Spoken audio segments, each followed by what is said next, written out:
ఆదికాండము 7వ అధ్యాయము 1వ వచనం.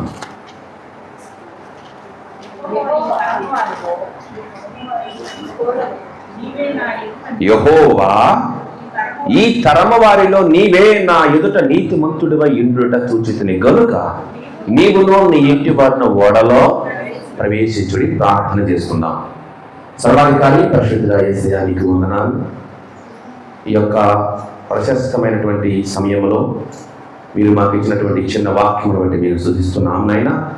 మాకు కావలసిన జీవాహారాన్ని ఈ వాక్యంలో అందించి మీరే మహిమ పొందమని యేసయ్య పెట్టడి నేను ప్రార్థిస్తున్నాం తండ్రి, ఆమేన్. దేవుని బిడ్డలారా, యెహోవా అంటున్నాడు ఎవరితో? నోవాహుతో.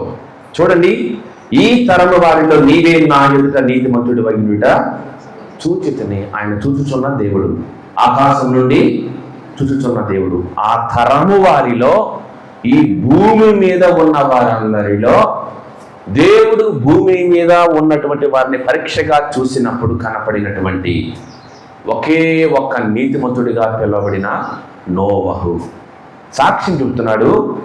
నీవును నీ ఇంటి వారిని ఓడలో ప్రవేశించుడి. నోవహును బట్టి నోవహు కుటుంబాన్ని కూడా ఆశీర్వదించినటువంటి దేవుడు. అంత మాత్రమే కాదు, నోవహు తను దేవుని మార్గంలో నడవటమే కాదు, తన కుటుంబాన్ని కూడా దేవుని మార్గంలో నడిపిస్తున్నాడు. అందుచేత నీవును నీ ఇంటి వారిని ఓడలో ప్రవేశించుడి. చూడండి, ఓడలో ప్రవేశించకపోతే జలప్రళయంలో కొట్టుకుపోతారని దేవుడు చెప్పి ఉన్నాడు. ఆ విషయము చెప్పబడినటువంటి నోవాహు ఇంచుమించుగా చాలా సంవత్సరాలు, అయ్యా జలప్రళయం రాబోతుంది, మీరు మారు మనసు పొంది దేవుని వైపు తిరిగి దేవుని మార్గములు అనుసరించి దేవుని ఆజ్ఞలు పాటించి మీరు ఖచ్చితంగా దేవుడు చెప్పినట్లు చేస్తే ఇప్పుడు మీరు కూడా మాతో పాటు ఎక్కడ ఉంటారు? ఓడలో ఉంటారు. జలప్రళయం అయితే ఆగిద్దా? ఆగదు. జలప్రళయం అయితే ఆగేది కాదు. కానీ ఎవరైతే దేవుడి యందు విశ్వాసం ఉంచి, నమ్మిక ఉంచి, ఆధారపడి, ఆశపడి, విడినీయ మనసుతో, అంటే అవన్నీ ఉండాలంటే ఏం ఉండకూడదంటే ఇహలోక సంబంధమైనటువంటి ప్రతి విధమైనటువంటి దాన్ని అశాశ్వతమని అనుకోవాలి. ఎందుకంటే మనమే అశాశ్వతం. 10 రోజులు అవట్ల రమాదేవి గారు ఇక్కడికి వచ్చి ఉన్నారా? కాబట్టి ప్రభు సన్నిధిలో ఉన్నాడని ఆనందం, ప్రభు సన్నిధిలో ఉన్నారని విశ్వాసం క్రైస్తవుడికి మనకే ఉంటుంది. ఇతరులకి ఏదో నక్కో పిల్లో ఎలుకో అంటారు. నో, ఆత్మకి చావు లేదు. ప్రభు ఇచ్చినటువంటి ఆత్మ ప్రభు సన్నిధిలో, ఇప్పుడు ప్రభు సన్నిధిలో దేవుణ్ణి స్తుతిస్తూ రమాదేవి గారు అక్కడ ఉండి ఉన్నారు. అదే మన నిరీక్షణ. చూడండి, ఆ క్రీస్తు అనే ఓడలోకి ప్రవేశించిన రమాదేవి గారు క్షేమంగా ప్రభు పాద సన్నిధిలో ఉండి ఉన్నారు. ఇక్కడ చూడండి, నోవహు కూడా ఒక ఓడ ఎక్కటానికి అర్హత కలిగి ఉన్నాడు. ఆ అర్హత ఏమిటంటే, ఈ తరము వారిలో నీవే నా ఎదుట నీతిమంతుడవై. ఆ నీతి చూసారా? ఆ దేవుని నీతి, దేవుడు చెప్పినట్టు చేసినటువంటి ఆ క్రియలే నోవాహుని ఆ తరము వారిలో నిందారహితుడిగా, నీతిపరుడిగా, దేవుడు మెచ్చుకునే ఆ యోగ్యత కలిగినటువంటి నోవహు. అదే పక్క పేజీలో 6వ ఆదికాండం 6వ అధ్యాయము 9వ వచనం. నోవహు వంశావళి ఇదే. నోవహు నీతిపరుడును, తన తరములో నిందారహితుడినయ్యుండెను. నోవహు దేవునితో కూడా నడచినవాడు. వామ్మో, చూసారా? దేవునితో నడవటం ఎంత గొప్ప ధన్యత నోవహు.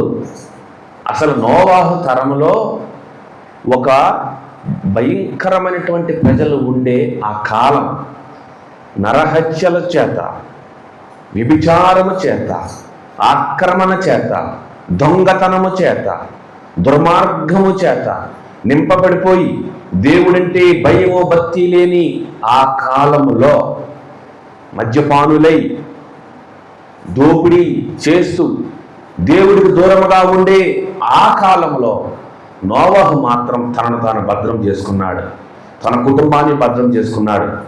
దేవుని యెడల భయభక్తులు కలిగి నడిచాడు, తన కుటుంబాన్ని నడిపించాడు. పక్కన వాడి సంగతి అనవసరం, ఎదుటివాడి సంగతి అనవసరం. నేను దేవుని యందు భయభక్తులు కలిగి ఉన్నానా? నేను నా కుటుంబాన్ని దేవుని యందు భయభక్తులు కలిగి నడిపిస్తున్నానా? అదే నోవహు చేసిన పని. ఎదుటివారికి మంచి చెప్పాడు, కానీ వారు వినలేదు. చూడండి, నోవహు కుటుంబము కూడా ఓడలోనికి ప్రవేశము చేయటం జరిగింది. జలప్రళయము అన్నట్టుగానే వచ్చింది. చూడండి, ఇంచుమించుగా 50-60 సంవత్సరాలు కట్టాడంట. 120 సంవత్సరాలు సువార్త బోధించాడు. 50-60 సంవత్సరాలు కడుతూనే ఉన్నాడు. చాలా పెద్ద ఓడ. ఆ నోవహు ఓడలోకి జతలుగా పురుగులు కానుంచి, జంతువులు కానుంచి, ఈ భూమి మీద నడిచే ప్రతి ఒక్కటి వెళ్ళాయా లేదా? వెళ్ళాయి. అది నోవహు పిలిస్తే వెళ్ళాయా? కాదు, దేవుడు చెప్పితే వెళ్ళాయి. చూడండి, దేవుడు చెప్పిన మాట నల్లి కూడా వెళ్ళే ఉంటుంది కదా, అందుకే ఉంది ఇప్పుడు నల్లి, ఎర్రచీమ, నల్లచీమ, కనపడనవి కూడా చిన్న దోమలు గుయ్యమంటాడు, అయ్యి కూడా అవి వెళ్ళబట్టే వాటి యొక్క వంశం ఇప్పటి వరకు నిలబడగలిగింది. చూసారా? మరి మిగిలినవి ఏమైనా జతే వెళ్ళినాయి వాళ్ళలోకి. మరి మిగిలినవి అంటే దేవుడు చెప్పితే ఆత్మహత్య కూడా వాటి కాలాన్ని కూడా ఆపివేసుకున్నాయి. చూసారా? తిమింగలం మాట ఏందండి, గాడిద మాట ఏంది దేవుడి మాట, కాకులు ఉన్నాయి. తిమింగలం ఉపవాసం ఉంది 3 రోజులు యోనాను కడుపులో పెట్టుకోండి. మీరు గమనించండి, కాకులు ఏలియాకి ఆహారము. అసలు కాకులకి ఇష్టమైంది ఏంటి? మాంసం. తిందా? ఏలియాకి తీసుకెళ్ళి మొట్టమొదట గాడిద. బిలాము దేవుడు చెప్పమన్నది కాకుండా తన స్వప్రయోజనం కోసం పరిగెడుతున్నప్పుడు గాడిదతో బుద్ధి చెప్పించాడు దేవుడు. ఈ సృష్టిలో ప్రతి ఒక్క జీవి, ప్రకృతి సైతం ఆకాశం నుండి కురవమంటే ఏంటంటే ఆ మన్నాను కురిపించింది, వర్షము కురిసింది. అదే ఆకాశమును ఆగిపో అంటే వర్షము 3.5 సంవత్సరాలు కురవలేదు. భూమి నెరవేర్చి దాతానుని భూమి అంటే ఈ సర్వ సృష్టి దేవుడి మాట వింటున్నాయి. కానీ నోవహు తరములో నోవహు కుటుంబం తప్ప ఎవడో మాటల్లా. అందుచేత అంతేకాదు, ఆ నోవహు చేస్తున్నటువంటి ఆ కట్టడం విషయంలో అందరూ నవ్వుకోవటమే. నడి ఊరి మధ్యలో ఈ ప్రజల దగ్గరికి, సముద్రం లేని దగ్గరకి ఇంత పెద్ద ఓడ కడుతున్నాడంట.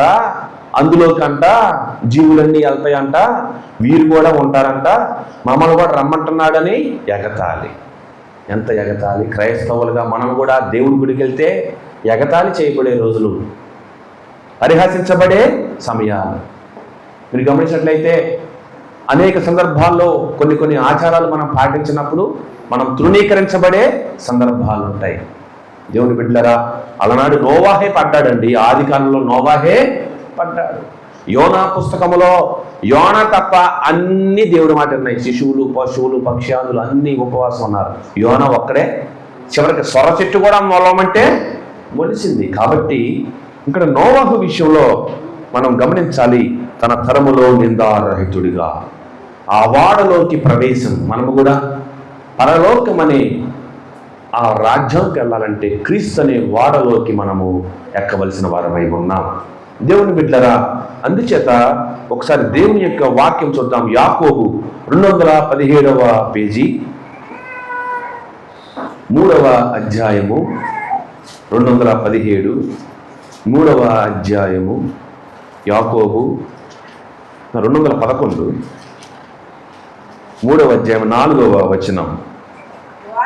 ఓడలను కూడా చూడుడి, అవి ఎంతో గొప్పవై పెనుగాలికి కొట్టుకొని పోబడినను ఓడ నడుపు వాని ఉద్దేశము చొప్పున మిక్కిలి చిన్నదగు చుక్కాని చేత త్రిప్పబడును. చూసారా?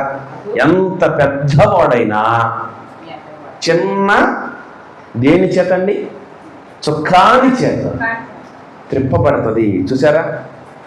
మన హృదయం కూడా దేవుని వైపు త్రిప్పబడితే దేవుడు మన జీవితాన్ని చక్కని పరలోక మార్గంలోకి నడిపించగలడు. ఎంత పెద్ద ఓడైనా చిన్న చొక్కాని చేత, ఎంత పెద్ద తాళమైనా చిన్న తాళం చేత, ఎంత పెద్ద వాహనమైనా చిన్న తాళం చేత స్టార్ట్ చేయబడుతుంది. మీరు గమనించండి, ఎంత పెద్ద ఓడైనా పెనుగాలికి కొట్టుకొని పోబడినను ఓడ నడిపి వాడి ఉద్దేశం చెప్పని మిక్కిలి చిన్నదగు చొక్కాని చేత త్రిప్పబడను. మనము కూడా మన హృదయాన్ని స్వాధీనపరుచుకుంటున్నామా? ఎంత పెద్ద ఓడ చిన్న చొక్కాని చేత త్రిప్పబడుతుంది, మనము దేవుడి చేత త్రిప్పబడుతున్నామా? ఆలోచించుకోవాలి. ఓడకి ఒక నిబంధన పెట్టి ఉన్నాడు, చిన్న చొక్కాని ఎటు తిప్పితే అటు వెళ్ళాలని. అదే విధముగా మనము కూడా దేవుని యొక్క చేత నిర్మించబడి ఏర్పాటు చేయబడిన మనము దేవుని మాట వింటున్నామా? నోవహు వలె నిందారహితుడిగా నీతిపరుడిగా మనం ఉంటున్నామా?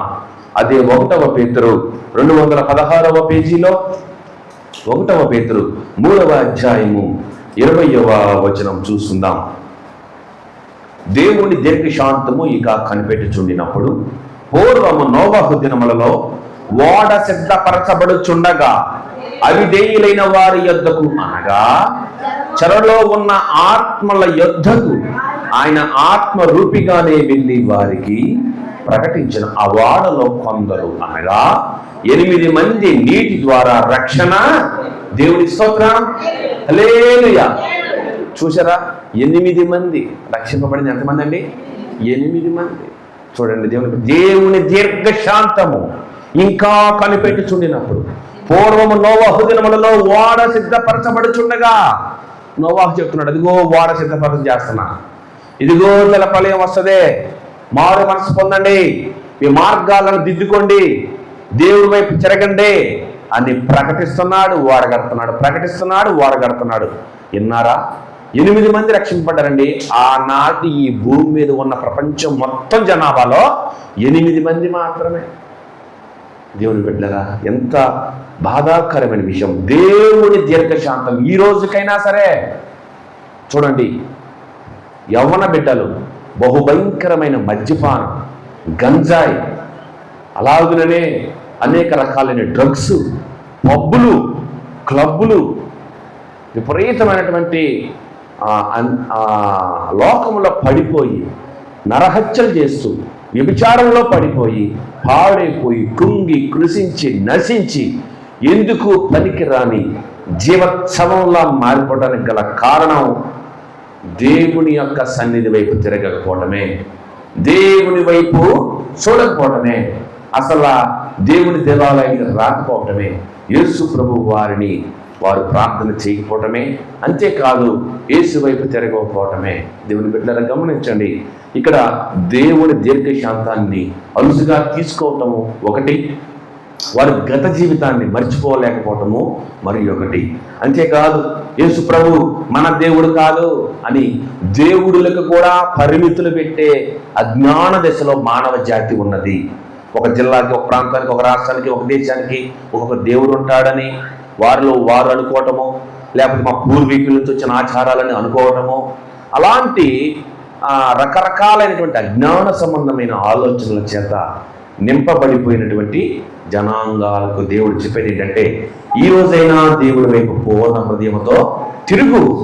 దేవుడు అలనాడు నోవాహు జలప్రళయంలో నుండి ఓడ ఎక్కడం ద్వారా రక్షింపబడి ఉన్నారో అదే రీతిగా నేడు కూడా దేవుని రాజ్య వారసులు అవ్వాలి అంటే యేసు వైపు చూడాలి, యేసు వైపు తిరగాలి. పెద్దవాడే చిన్న చొక్కాను చేత త్రిప్పబడుతుంది అని దేవుడు చెప్తున్నాడు.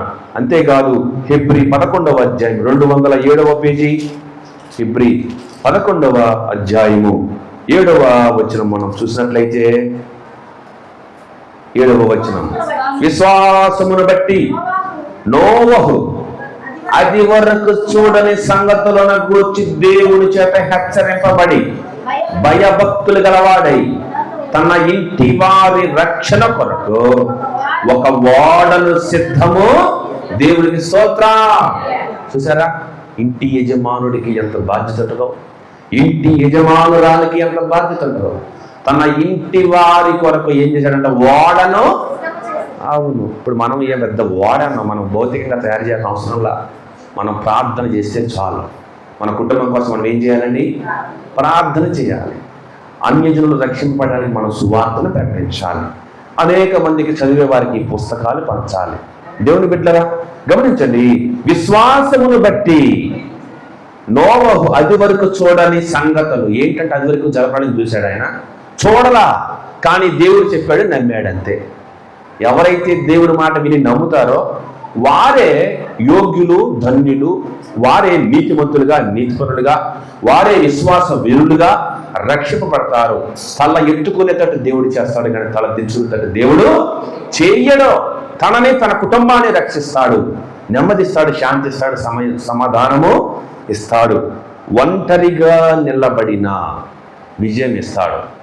నీతి కోసం ఒంటరిగా నిలబడిన అపజయం ఉండదు, విజయం ఇస్తాడు, నిలబెడతాడు. ఆలస్యం అవ్వచ్చేమో, కానీ ఆలస్యమైన అంతకు రెట్టింపైన నూతన ఉత్సాహంతో బహుమానము ఇస్తాడు. ఇక్కడ నోవహు విశ్వాసమును బట్టి నిలబడ్డాడండి.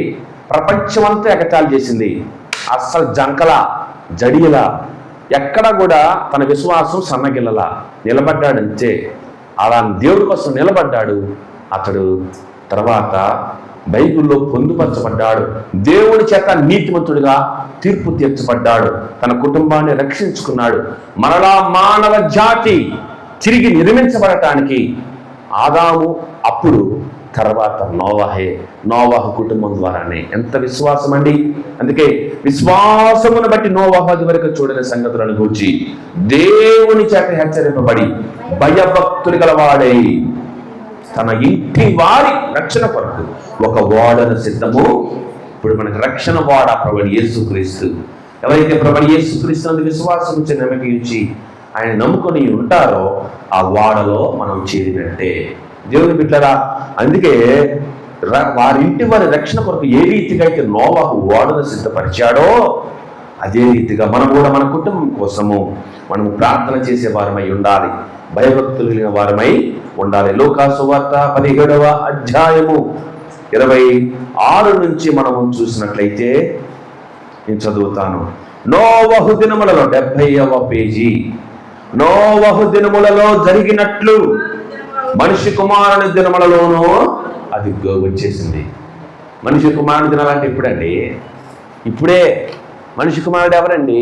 ప్రభువైన యేసు క్రీస్తు. దేవునికి స్తోత్రం. నోవహు దినములలో జరిగినట్లు మనుష్య కుమారుని దినములలోనూ జరుగును. నోవహు ఓడలోనికి వెళ్ళిన దినము వరకు జనులు తినుచు, త్రాగుచు, పెండ్లాడుచు, పెండ్లికి ఇయ్యబడుచు నుండిరి. అంతలో జలప్రళయము వచ్చి వారిని అందరినీ ఏం చేసిందట? నాశనం చేసింది. వాడు తినటానికి, త్రాగటానికి, పండుకోవడానికి, లేవటానికి, తన కోసం తను సంపాదించుకునటానికి, తన యొక్క కడుపే దేవుడని, తన యొక్క జీవితమే తన కుటుంబమే అని దేవుణ్ణి మర్చిపోయి ఎందరైతే తిరిగారో వారందరూ ఏమైపోయారంట? నాశనము చేశాను. లోతు దినములలో జరిగినట్టును జరుగును. జనులు తినుచు, త్రాగుచు, కొనుచు, అమ్ముచు, నారు నార్చు, ఇండ్లు కట్టుచు. చూసారా? అయితే లోతు సొదొమ విడిచిపోయిన దినమున ఆకాశము నుండి అగ్నిగంధకములు కురిసి వారినందరినీ నాశనము. ఆ ప్రకారం మనిషి కుమారుడు ప్రత్యక్షమగు దినమును ఇదిగో నేను త్వరగా వచ్చుచున్నాను అన్నాడు. ఆ మనిషి కుమారుని దినాలు ఇవే. ఆ దేవుడు త్వరలో రానయ్యున్న మహా గొప్ప దేవుడు. నోవహు దినాలలో ఆ నోవహు నిర్మించిన పెద్ద ఓడ బైబిల్లో ఉంది కదా, మరి ఇప్పుడు ఉందా? ఉందే. గూగుల్లో కొట్టండి, ఎక్కడుంది? అరారత్ పర్వతాల మీద ఉందని బైబిల్లో ఉంది. ఎక్కడుంది ఇప్పుడు? టర్కీలో ఉంది. టర్కీలో అరారత్ పర్వతాల మీద ఉంది. మీరు గూగుల్లో నోవా ఆర్క్ అని కొట్టండి. అరారత్ పర్వతాల మీద అలనాడు నోవహు నిర్మించిన ఓడ ఇప్పుడు మీరు చూడవచ్చు. ఎట్లా? ప్రపంచం అంతా ఒప్పుకోవాలి అది నోవహు ఓడ కాదా అని. టర్కీ వాడు ఒప్పుకోవాలి, అంతే కదా. టర్కీ శాస్త్రవేత్తలు ఒప్పుకోవాలి, రష్యా శాస్త్రవేత్తలు ఒప్పుకోవాలి, అమెరికా శాస్త్రవేత్తలు ఒప్పుకోవాలి, ఈ భూమి మీద ఉన్న శాస్త్రవేత్తలందరూ ఒప్పుకోవాలి. కనీసం ఒక్కడైనా అది కాదని వ్యతిరేకించాలి. ఒక్కడు కూడా వ్యతిరేకించలా. నోవాహు ఆర్క్ అంటే ఓడ టర్కీలో అరారతు పర్వతముల మీద ఉందని బైబిల్లో ఉంది. అదే రీతిగా టర్కీలో ఆ కొండ ఆ పర్వతం మీద ఉంది. దేవుని బిడ్డరా, దేవుని వాక్యము సున్నైనను పుల్లైనను తప్పు. గమనించండి, అంత పెద్ద ఓడ 1850వ సంవత్సరాన మళ్ళీ టెక్నాలజీ వచ్చిన తర్వాత ఆ కొలతలను బట్టి ఇంకొకటి తయారు చేశాడు. ఎంతో పెద్ద ఓడ. ఇప్పటికీ ఎన్ని సంవత్సరాలైనప్పటికీ ఆ ఓడ అక్కడ ఉంది. కాబట్టి దేవుని బిడ్డరా, శిథిలమైపోయిన స్థితిలో ఉంది కానీ ఉంది. చూసారా, ఎంతమంది సైంటిస్టులు అండి ఈ యొక్క బైబిల్ని అనుసరించి మరి అనేక కొత్త కొత్త ఆవిష్కరణలు వస్తువులు కనిపెట్టి ఉన్నారు. ప్రతిదీ దేవుడు వెలుగు కమ్మనగా వెలుగు ఎట్లా ఉంటుందని కాను ఆ నిప్పు తయారు చేయటం, నిప్పు నుంచి తర్వాత ఆ థామస్ ఆల్వా ఎడిసన్ బల్బు తయారు చేయటం, ఇదంతా వారు సాక్ష్యం చెప్పి ఉన్నారు. అదే రీతిగా మీరు గమనించండి, ఇంత చెప్పాను కదా, అంత పెద్ద ఓడకి ఏమి లేదు తెలుసా, ఇంజన్ లేదు. ఏం లేదు. ఇప్పుడు ఇంజన్లు వచ్చినప్పుడు ఎక్కడ ఉన్నాయి? మరి ఇంజన్ ఎవరు? దేవుడే.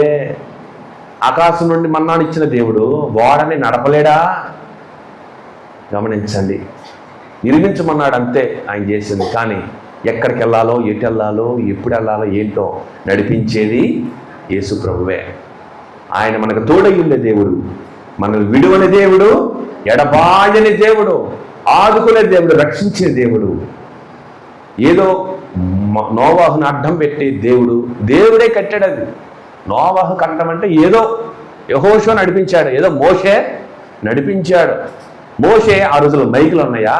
ఎంతమంది? 26 లక్షల మంది. మనం మాట్లాడితే ఈ 10 మందికి ఏం కావాలా? మైకులు కావాలి. మరి 26 లక్షల మందికి ఎవరు కావాలా? దేవుడే. మోషే నోటికి దేవుడు తోడై ఉన్నాడు. ఇవాళ 1,00,000 మంది సంఘం అని ఓకి మురిసిపోవటం కాదు. 26 లక్షల సంఘాన్ని మోషేకి దేవుడు ఆనాడే ఇచ్చాడు. 26 లక్షల సంఘం మోషేది. తర్వాత యెహోషువకి అది ఇవ్వటం జరిగింది. కాబట్టి మనం గమనించాల్సిన విషయం ఏమిటంటే, ఆ 26 లక్షల మందిలో ఎంతమంది రాలిపోయారండి? 99.99% రాలిపోయారు. కాలేబు కుటుంబం, యెహోషువ కుటుంబమే అక్కడికి. చూసారా ఆ ఖచ్చితత్వం? చూసారా, ఎక్కడ ఈగుప్తు, ఎక్కడ కనాను, ఎక్కడ పరలోకం, ఎక్కడ భూమి. అక్కడికి వెళ్ళాలంటే ఎంత ఖచ్చితం కలిగి ఉండాలి, ఎంత భక్తి జీవితం కలిగి ఉండాలి. ఆ తరములో నోవాహు అక్కడే నిలబడ్డాడు. దేవుని బిడ్డలారా గమనించండి. కాబట్టి వాడలో మిక్కిలి చుక్కాని చేత వింటున్నాయి, తిమింగలం ఉంది, గాలి ఉంది, కాకులు ఉన్నాయి, ఆకాశం భూమి. యేసుప్రభు గద్దిస్తే గాలి తుఫాను ఆగిపోయింది, సముద్రము నిమ్మలించింది. దేవుని బిడ్డలారా, కానీ కుష్టు వ్యాధిగ్రస్తులు 10 మందికి దేవుడు నయం చేస్తే ఒక్కడే వచ్చాడు. ఎవడాడు? సమరయుడు. చూసారు, మనుషులకి కృతజ్ఞత లేదు, సృష్టి మొత్తం దేవుడికి కృతజ్ఞత కలిగి ఉంది. దేవుని బిడ్డలారా, అందుకే నోవహు దినములలో జరిగినట్లు మనిషి కుమారుని దినములలోనూ దేవుడు ఇదిగో నేను త్వరగా వచ్చుచున్నాను. ఇప్పుడు కూడా తినొచ్చు, త్రాగుచ్చు, పెండ్లి చేసుకొనొచ్చు, పెండ్లికి ఇవ్వబడచ్చు, గృహాలు నిర్మించుకొనొచ్చు. దేవుణ్ణి మర్చిపోయి ఈ లోకంలో పబ్బులని, క్లబ్బులని, వ్యసనాలని, ఇహలోక సంబంధమైనటువంటి శరీరాశ, నేత్రాశ, జీవపడమముతో నింపబడి ఈ రీతిగా నరహత్యలు చేస్తూ ఆక్రమించుకుంటూ వారి వరుసలో లేని దుర్మార్గత కలిగినటువంటి మనసులతో నింపబడిపోయింది ఈ లోకం. మీరు చూడండి, ఏ యవన బిడ్డలైనా చొక్కాయలు చిరిగిపోతాయి. ఫస్ట్ షో అంట, అర్ధరాత్రి తెలియదు, ఏంటో తెలియదు, 5,000 పెట్టి టికెట్ కొంటాడు. ఏమండి, చొక్కాయలు ఏమైపోతాయి? లైన్కే. ఇందులో మళ్ళీ దొంగ టికెట్లు అమ్మే వాళ్ళు ఉంటారంట. దేవుని బిడ్డరా, ఏముంటుందంటే అక్కడ వారి అభిమానాన్ని హీరో మీదకి నెట్టేసుకున్నారు. ఆ హీరో వాడు కొంతకాలానికి ఆడు సత్తాడు. వాడు ఇంటికి రాడు, ఈడింటికి వెళ్ళడం, ఆడింటికి వెళ్ళడానికి ఈడికి ఎలా ఉండదు, అది ఈడింటికి వాడు రాడు. ఇది ఎంత దారుణమండి! ఎంత ఇలాంటి అశాశ్వతమైన లోకం వైపు తిరిగి ఈ లోకం వైపు తిప్పబట్టడానికి నోవాహు తరమే ఈరోజు గుర్తుకు వస్తుంది. దేవుని బిడ్డరా, అందుకే మనుష్యుని కుమారుని జన్మలో కూడా ఈ రీతిగా జరుగును అని దేవుడు ముందుగానే వాక్యము మనకి తెలియజేస్తుంది. మనమైతే దేవుని చేత ఏర్పరచబడిన వారము. లోతు కాలంలో అగ్నిగంధకాలతో కాల్చబడింది. నోవాహు దినాల్లో జలప్రలయంతో నిర్మూలన చేయడం జరిగింది. అందుకే మత్తయి సువార్త 24వ అధ్యాయము ముగించేసుకుందాము. 2 నిమిషాల్లో ముగించుకుందాము. మత్తయి సువార్త 24వ అధ్యాయము 35 నుంచి చదువుతాను నేను. ఆకాశమును భూమియో గతించును గాని నా మాటలు ఏమాత్రమును గతింపవు. అయితే ఆ దినమును గూర్చియు ఆ గడియను గూర్చియు తండ్రి మాత్రమే ఎరుగును గాని ఏ మనుషుడైనను పరలోకమందలి దూతలైనను కుమారుడైనను ఏ గడియ యేసు ప్రభు వచ్చే రాకడా గడియ తర్వాత నోవహు దినములు ఎలాగుండెనో మనిషి కుమారుని రాకడయును అలాగే ఉండెను. జలప్రలయమునకు ముందటి దినములలో నోవహు ఓడలోనికి వెళ్ళిన దినము వరకు వారు తినుచు త్రాగుచు పెళ్లి చేసుకునొచ్చు పెళ్లికి చెచ్చు నుండి జలప్రలయము వచ్చి అందరిని కొట్టుకుని పోవు వరకు ఎరుగకపోయేది. అలాగనే మనిషి కుమారుని రాకడా ఉండరు. ఆ కాలమున 2 పొలములో ఉందరు, ఒకడు తీసుకుని పోబడిన ఒకడు విడిచిపెట్టబడను. 2 స్త్రీలు తిరుగులు విసిరుచుందరు, ఒకడు తీసుకుని పోబడిన ఒకడు విడిచిపెట్టబడను. కావున ఏ దినమున మీ ప్రభువుకు వచ్చునో మీకు తెలియదు కనుక మెలకువగా నుండి. దేవుని బిడ్డలారా, దేవునికి స్తోత్రం. ఏ క్షణము దేవుడు వస్తాడో తెలియదు. మనం మెలకువగా ఉందామా? ఆ మెలకువ కలిగిన ఆలోచన మనం కలిగి ఉందామా? అందుకే నోవాహు విషయంలో 7వ అధ్యాయం ఆదికాండము 18వ వచనములో జలములు భూమి మీద ప్రచండముగా ప్రబలి మిక్కిలి విస్తరించినప్పుడు ఓడ నీళ్ల మీద ఇంజన్ లేకుండా నడవటం. మనకు రేపేమి సంభవించిన మనకేమీయో తెలియదు. అలాంటి చిన్న జీవితం, ఇంజన్ లేని ఓడ నీళ్ళ మీద నడిచింది. మనకి మన జీవితం అల్పమైన జీవితం. రేపు ఎలా గడపాలో తెలియని జీవితం. మన జీవితాన్ని నడిపియాలంటే ప్రభువైన యేసుక్రీస్తు వారి యొక్క దయ, ఆయన దయ మీద, ఆయన కృప మీద ఆధారపడి ఆశపడి ఉన్న మనము ఆయన మీద పూర్తిగా ఆనుకొని ఉంటే అలనాడు జలముల మీద నడిచినటువంటి ఓడ మన జీవితం కూడా భవిష్యత్ అంధకారమైందని భయపడుతున్నావా? వర్తమాన కాలంలో ఈ యొక్క ఆర్థిక పరిస్థితులు బట్టి కుంగిపోతున్నావా? కష్ట సమయం వచ్చిందని, ఒంటరి అయిపోయావని, బంధువర్గం దూరమైందని, భవిష్యత్ ప్రణాళికల్లో చిన్నాభిన్నం అయిపోయాయని ఒకవేళ బాధపడుతుంటే అలనాడు ఇంజను లేని ఓడ నడిచింది. నిన్ను కూడా దేవుడు నడిపిస్తాడు, నిన్ను గెలిపిస్తాడు, విజయం ఇస్తాడు. నువ్వు చేయవలసింది ప్రార్థన.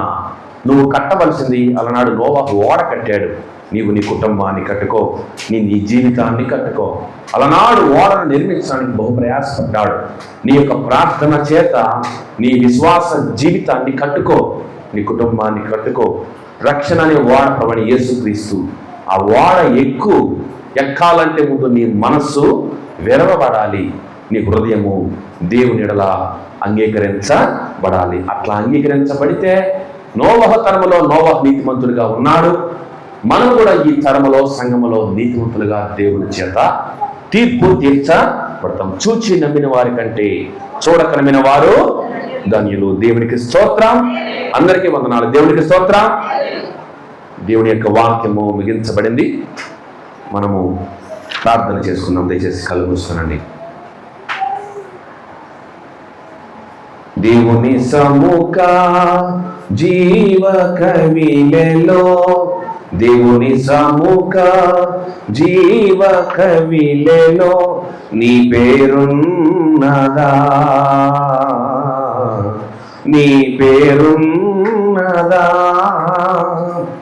దేవుని యొక్క జీవ గ్రంథమందు మన పేరు ఉన్నదా? మన పేరు లేకుండా తుడిచివేయబడ్డామా? ఆలోచించుకోవాలి. జీవవాక్యము ఇలలో చాటుచు జీవితములార్పించిరే. మొదటి శతాబ్దంలో 10 మంది శిష్యులు హతసాక్షులు అయిపోయారండి. మొదటి శతాబ్దంలో ఫుట్బాల్ స్టేడియంలో, పెద్ద మైదానంలో భయంకరమైన సింహాలను వదిలి సింహాలకు వేటగా వేశారండి క్రైస్తవుల్ని. జీవవాక్యము ఇలలో చాటుచు జీవితమూలార్పించిరే హత సాక్షుల కవిలలో, హత సాక్షుల కవిలలో నీ పేరున్నదా, నీ పేరున్నదా. ప్రార్థన చేసుకుందాం.